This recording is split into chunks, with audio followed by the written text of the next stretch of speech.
2026 বিশ্বকাপের আগে সিলেসাওদের প্রীতি ম্যাচে মাঠে নামা নিয়ে ইতিমধ্যেই একাধিকবার চর্চা হতে দেখা গেছে ফুটবলীয় গণমাধ্যমগুলোর শিরোনামে।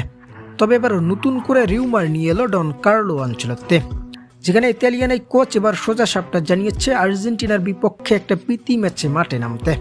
কার্লো আনচেলত্তির এমন মন্তব্যে বর্তমান আর্জেন্টিনা ও ব্রাজিলের এই প্রীতি ম্যাচ নিয়ে চলছে বেশ আলোচনা ও সমালোচনা।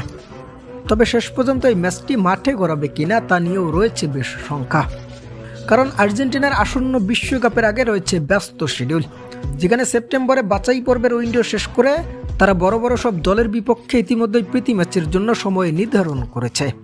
অন্যদিকে সিলেসাওরা প্রীতি ম্যাচের জন্য একাধিক দল পেলেও প্রতিপক্ষ হিসেবে আরও শক্তিশালী দলকে চাচ্ছে ডন কার্লো আনচেলত্তি। তাই প্রীতি ম্যাচের জন্য কার্লো আনচেলত্তি সিবিএফকে এবার প্রস্তাব জানিয়েছে সদ্য বিশ্বজয়ী আর্জেন্টিনার বিপক্ষে একটি প্রীতি ম্যাচে মাঠে নামার। অন্যদিকে সিবিএফ ও এএফএ প্রেসিডেন্টের কাছে সেই ম্যাচের জন্য প্রস্তাব পাঠানোর আগ্রহ দেখিয়েছে।